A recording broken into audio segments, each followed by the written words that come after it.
Now that Will Levis is the Tennessee Titans starting quarterback, he will lead them to their first road victory of the season. We're going to break it all down on today's edition of the Locked On Titans podcast. Let's get it. You are Locked On Titans, your daily Tennessee Titans podcast, part of the Locked On Podcast Network, your team every day.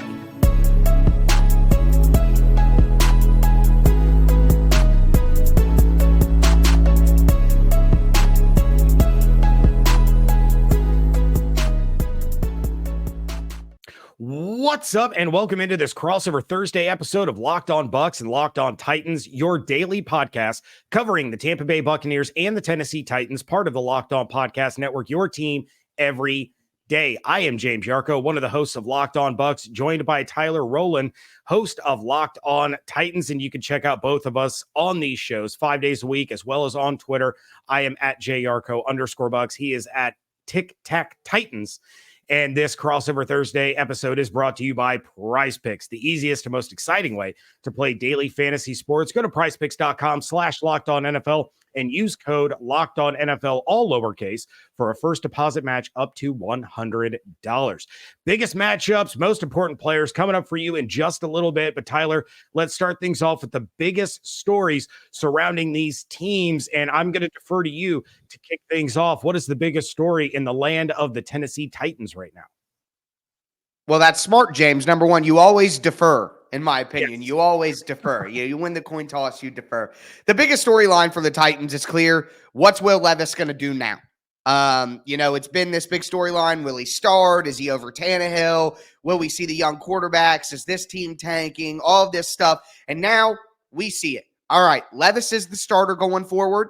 Levis, for all intents and purposes, I know the Titans are only 1-1. He's made mistakes. He's made bad decisions. We've talked about it on the Locked On Titans podcast, my everydayers know.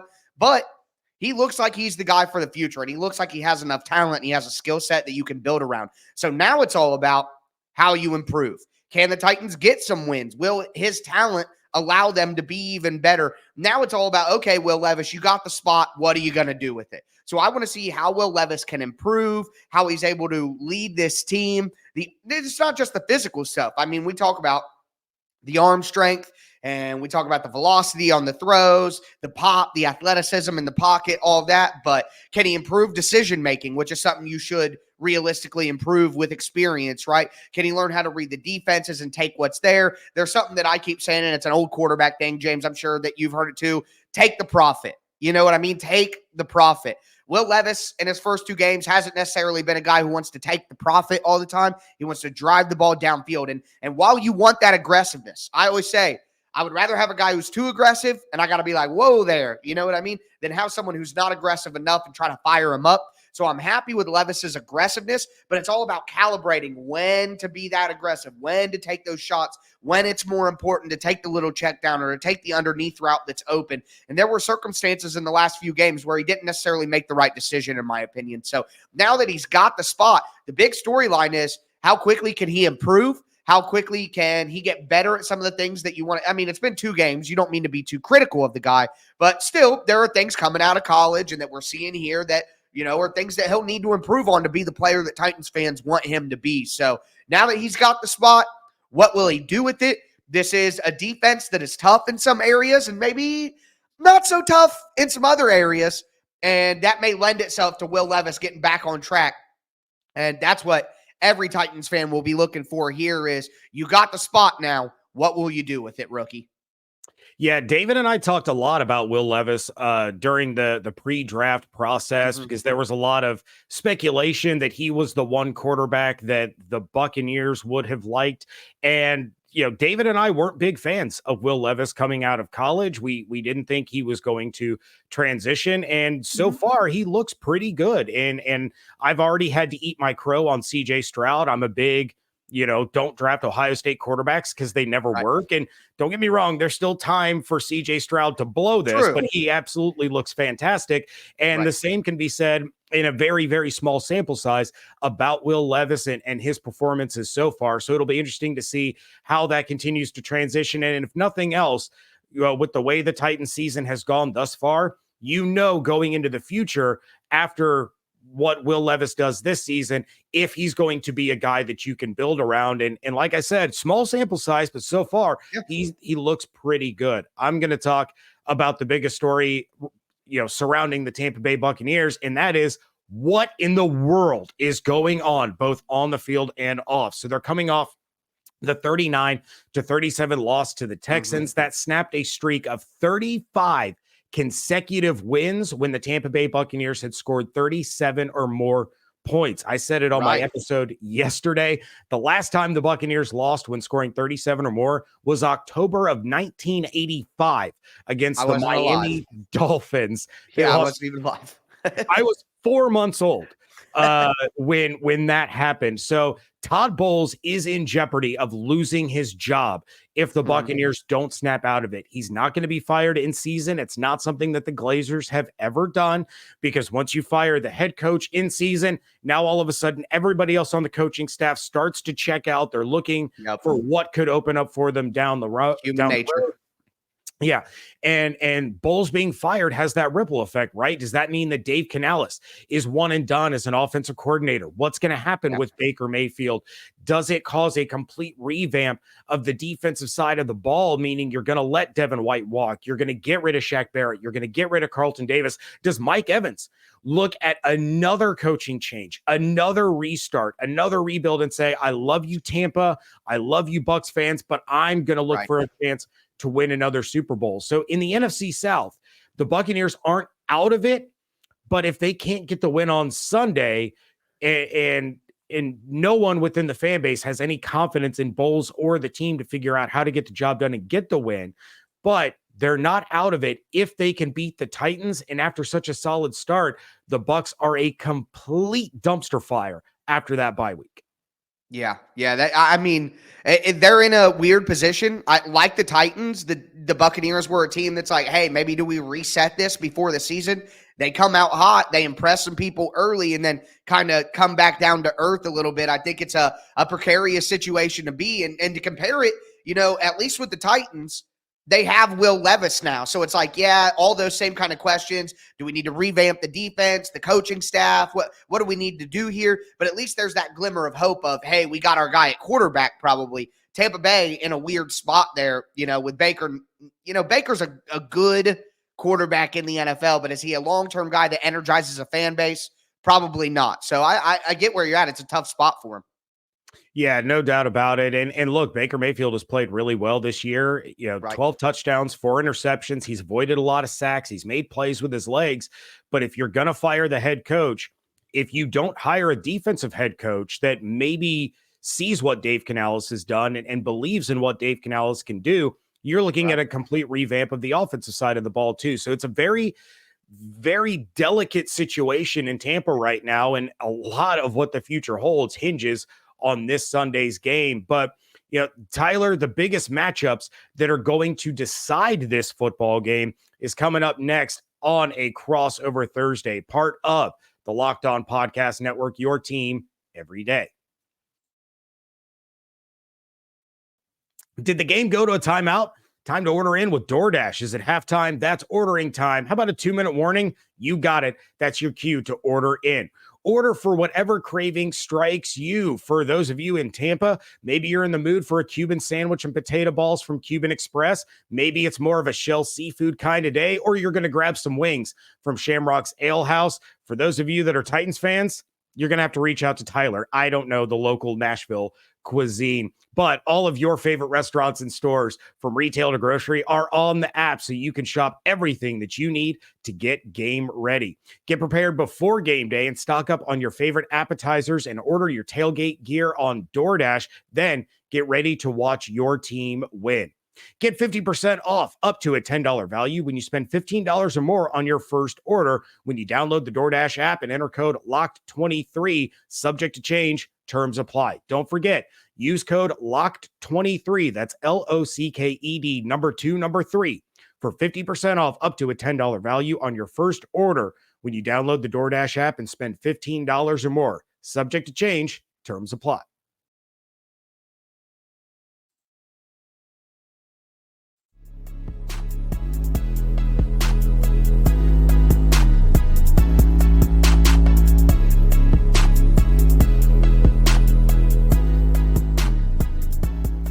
Thank you again for making Locked On Titans and Locked On Bucs your first listen or view every single day. Football season is here, and Locked On is kicking up our coverage with Locked On NFL Kickoff Live each Friday. Locked On will go live at 2 p.m. Eastern on every Locked On NFL YouTube channel. Hosts Tanitra, Jarvis, and Kyle are going to break down every game on the NFL slate to get you ready for your team's matchup, your fantasy lineups, your betting angles, and more. Plus, you get in-depth local analysis from our stable of NFL hosts across the country who know these teams better than anyone else. Find Locked On NFL Kickoff Live every Friday at 2 p.m. Eastern Time on any Locked On NFL YouTube channel.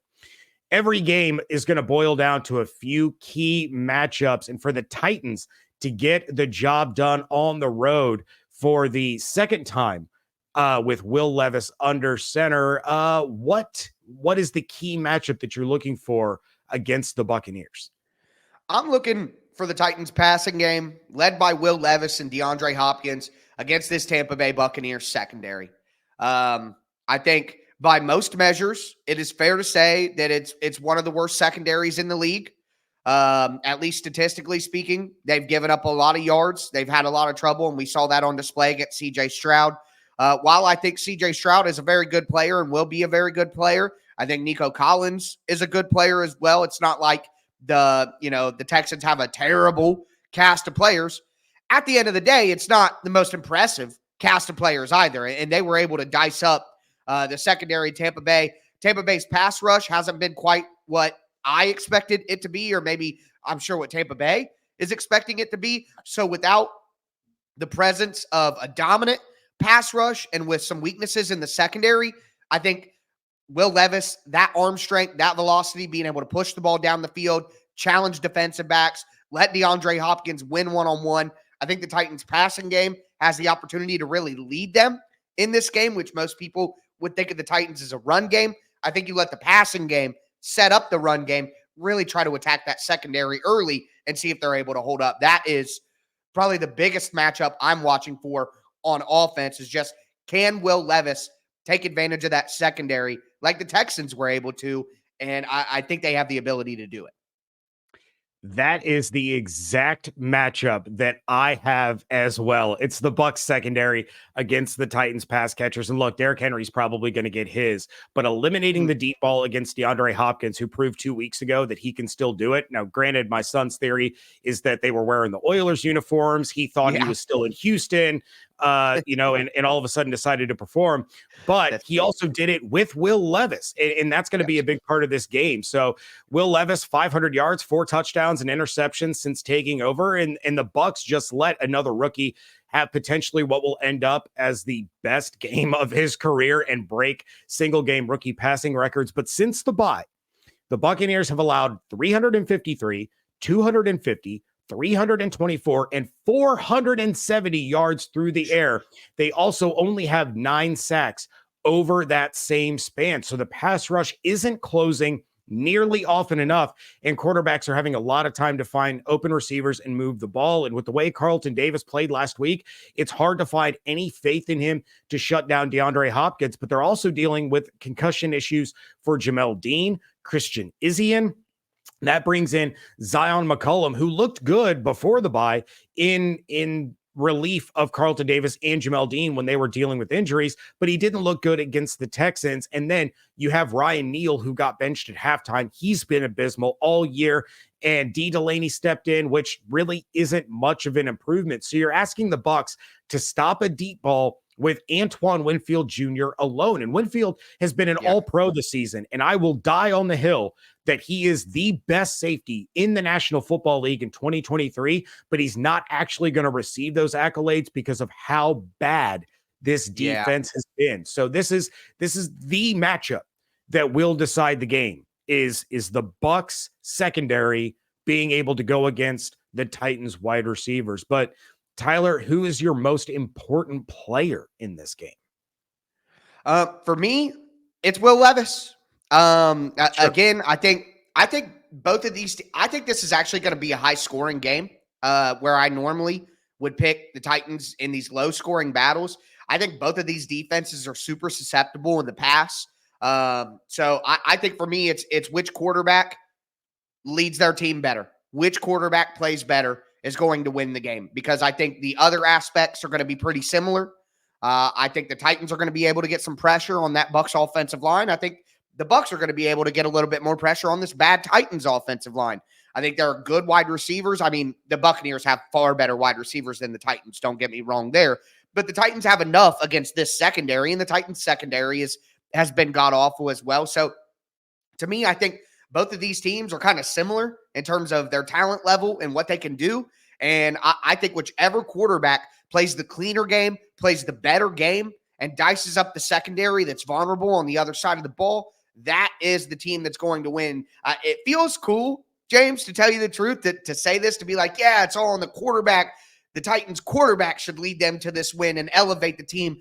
But I think that's a possibility here. It's nice to say that. It's nice to have that hope. And I really do think that Will Levis is the better quarterback in the game. And I think Will Levis will be able to lead the Titans to victory. But I think it's going to be back and forth.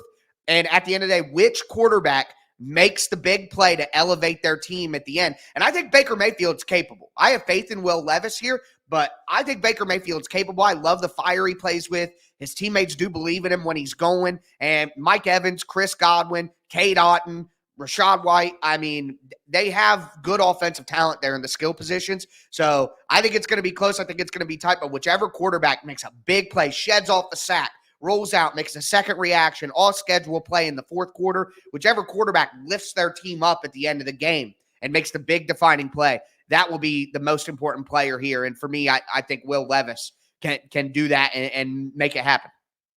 Yeah, I don't want to downplay some of the good that Tannehill has done since he got there, because he has been impressive overall up until recently. But you probably really haven't been able to say that about a Titans quarterback since Vince Young's rookie year, right? Yeah, I would say that's about. I mean, Tannehill in 2019 and 2020 was magical, but you knew he had A.J. Brown. You knew the offense with Arthur Smith. The O-line was better.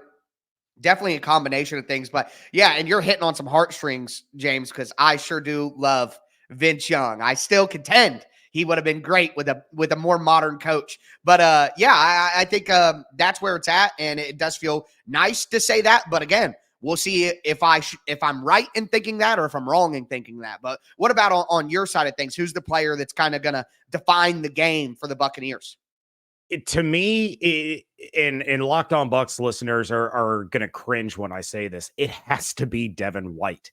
He had a good first half against the Texans, but he disappeared along with the rest of the defense in the second half. And that's kind of been his MO this year. He had a phenomenal first game against the Minnesota Vikings, but since then, he hasn't shown up. There haven't been splash plays. There haven't been those, marquee moments for Devin White that Bucs fans have become accustomed to.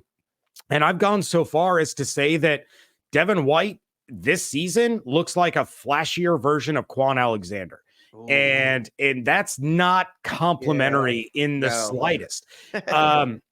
Quan was a huge fan favorite because of the splash plays that he did make, but he was a liability in pass coverage. Devin White is the same thing. He would have disappearing acts and got carried by Levante David a lot. That is going on right now with the Buccaneers. And if the Bucs are going to limit Derrick Henry, you can't stop him, but you can limit him.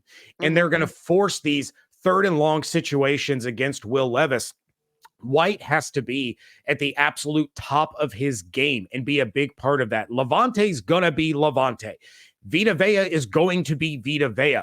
And Henry, we know, doesn't go down on the first hit. So Devin has to be a guy that swarms to the ball and is a big part of this group tackling effort to minimize Henry's output, because we know if Henry gets past the initial line, he has that explosiveness in him where he can just rip right through the second and the third levels and house a 60-yard run in the blink of an eye. And if Devin White isn't there, if Levante isn't there, if Vita isn't there, Derrick Henry's going to be the one to dictate this game. It won't be about Will Levis. It'll be all about Derrick Henry. And I jokingly mentioned on my episode yesterday, and it may have been brought up on your show before. Fantasy footballers listeners are going to know. Check the forecast in Vermont. If there's snowfall in Vermont, Derrick Henry is going to run wild. It doesn't make any sense, but it is science. So That's something to definitely keep an eye on. But this matchup, it could very well, like you said, come down to the ability of the quarterbacks. But to me, watching this from a Buccaneers point of view, you have to have Devin White be the guy that everyone knows he can be. He just hasn't been. That is a big integral part of slowing down Derrick Henry's output. Yeah, 100%. You need your linebackers at the second level to fire forward quickly, hit Derrick Henry before he gets a head full of steam and gets into that second level. Really need good play from the linebackers shooting gaps when you play against Henry. That's for sure. Absolutely. All right. So what has to go right for each team to get the win? And what are our score predictions? That is coming up next here on a crossover Thursday episode of Locked On Bucs and Locked On Titans. We spend a lot of time talking together, you and I. We get fired up together on wins and losses, who starts, who sits. I'm thankful for that connection that we have. And today I want our chat to be just a little bit more personal. Whether you're on extended travel, bracing for a major weather event, or limited by yet another supply shortage, you are covered, my friend. Thanks to our partners at Jase Medical, lifesaving antibiotics and a long list of daily medications can be ordered in a 1-year supply. Even ED generics for Cialis, Viagra, and Revatio prescriptions.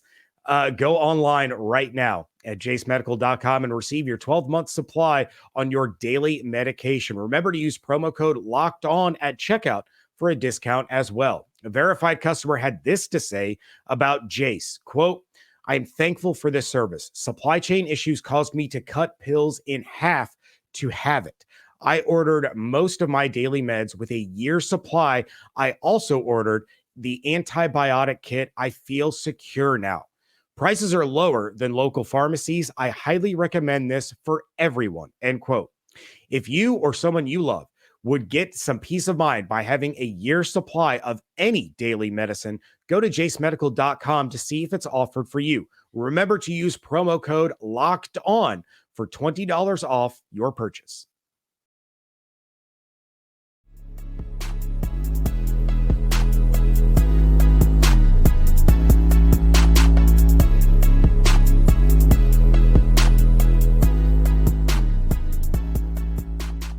Wrapping things up here on a crossover Thursday episode of Locked On Titans and Locked On Bucs. And we have laid out some things for each of our teams so far. We've talked about the quarterbacks. We've talked about Derrick Henry. We have not talked about a Sean Murphy bunting revenge game, but we have talked about quite a bit.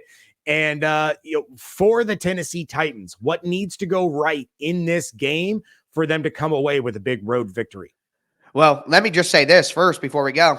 You're probably not going to get it because Sean Murphy Bunting injured his hand. He's got a thumb injury, or as Titans Twitter knows it, a thump injury from a little typo from the Titans team there when they released the injury report a few weeks ago. But yeah, Murphy Bunting probably not going to play. He's doubtful, according to Mike Vrabel. He's got a bad hand injury, so wouldn't expect to see him. Bucs fans, which may be good or bad for Bucs fans depending on how they feel about SMB. I can see how it's an emotional revenge game. We'll say right.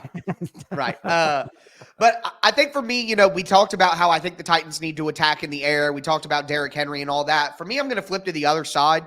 The Titans have to get back to stopping the run. And against the Tampa Bay Buccaneers team that does not run the ball well, you would think that this would be a good opportunity to do that.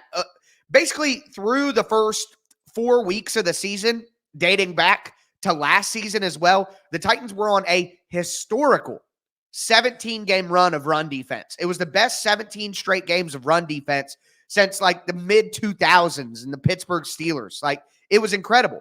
Well, you look at that, and then you look at the last 4 games. Week 5, 193 rushing yards to the Colts. Week 6, 139 rushing yards to the Ravens. Falcons, 140 rushing yards. Last week, Pittsburgh, 166 rushing yards. What happened to the Tennessee Titans run defense?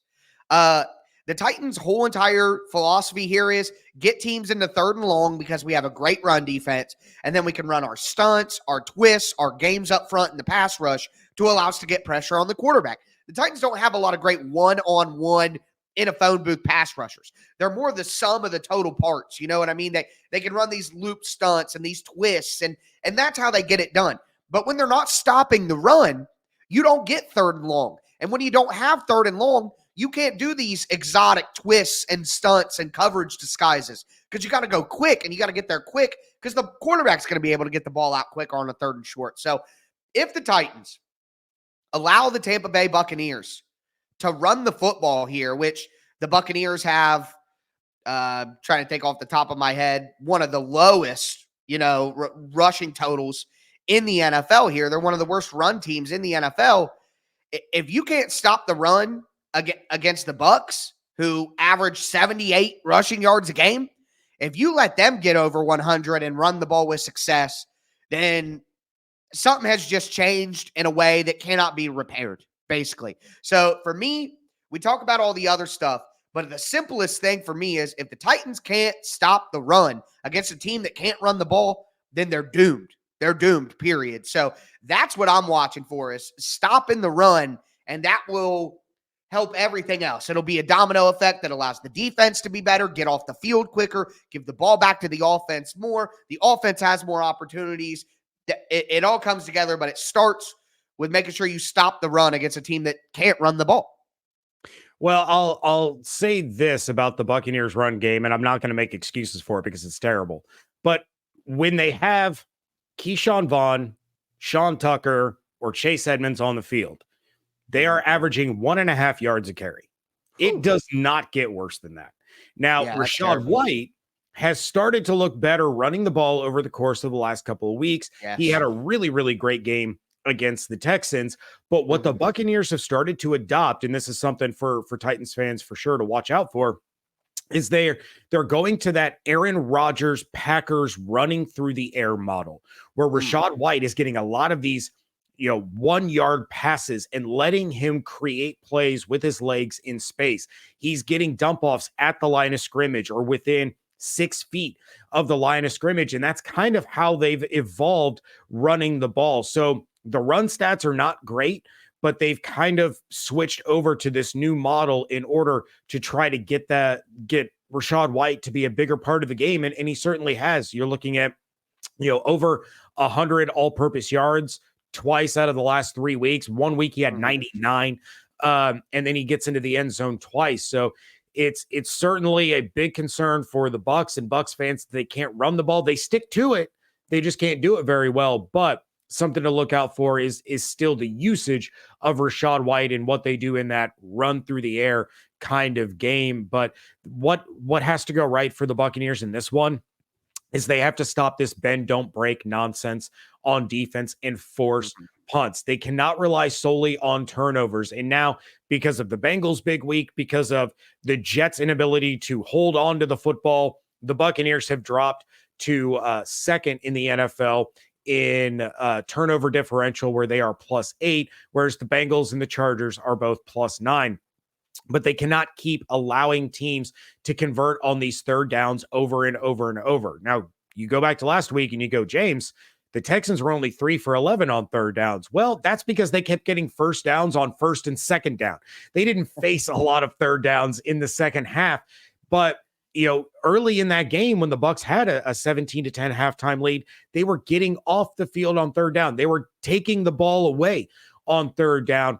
This bend, don't break stuff against the Titans, allowing them to get into field goal range, allowing them opportunities to score, only continues to snowball and create more problems for the Bucs down the line, because then all of a sudden, when they do need to stop, they can't muster up the ability to do it. And you just see third down conversion over and over and over. The offense showed that it can put up points and get the job done. And I don't expect them to score 37 points again this season, but the Bucs defense has to be able to get off the field consistently to not allow what happened last week to happen again this week. So Tyler, we've taken a look at this game from all types of angles. How do you see this one shaking out? I'm going to go 28-24 Titans. In this one, again, I do think it's a little bit more of an offensive game. I think both defensives, both secondaries will struggle. I think it'll come down to, who can stop the run, who can run the ball. since, both teams have their struggles with that at times. I think that the Titans will ultimately be able to be a little bit more consistent in the run game, and it'll give Will Levis the opportunities to take advantage downfield. And I do think the Titans' run defense comes around a little bit and not get absolutely gashed. I don't think it'll be beautiful run defense locked down like we thought the Titans could do from the first couple of weeks of the season, but I think it'll be a close one. It'll be tight at the end. Again, I think a big play from a quarterback who elevates his team, whether that be Baker, whether that be Will make the big difference. But I'll say that Levis makes the big play at the end and finds a completion to DeAndre Hopkins to give the Titans a win. I'll go 28-24 Titans. I see this one as a little bit lower scoring, but I'm also going to take the Titans until the Buccaneers show me that they can get their heads back in the game and actually win one. I can't bring myself to pick them. So I am going to take the Titans with a road victory, 20-17 over the Bucs. But that is going to do it for this crossover Thursday episode of Locked On Bucs and Locked On Titans. Make sure that you are checking both of us out 5 days a week on those shows. And of course, you can follow everything on Twitter. I am at JArco_Bucs. Tyler is at Tic Tac Titans. Hope you all have an absolutely outstanding day. Stay safe, stay healthy, and thank you so much for joining us right here on a crossover Thursday here on the Locked On Podcast Network, your team every day.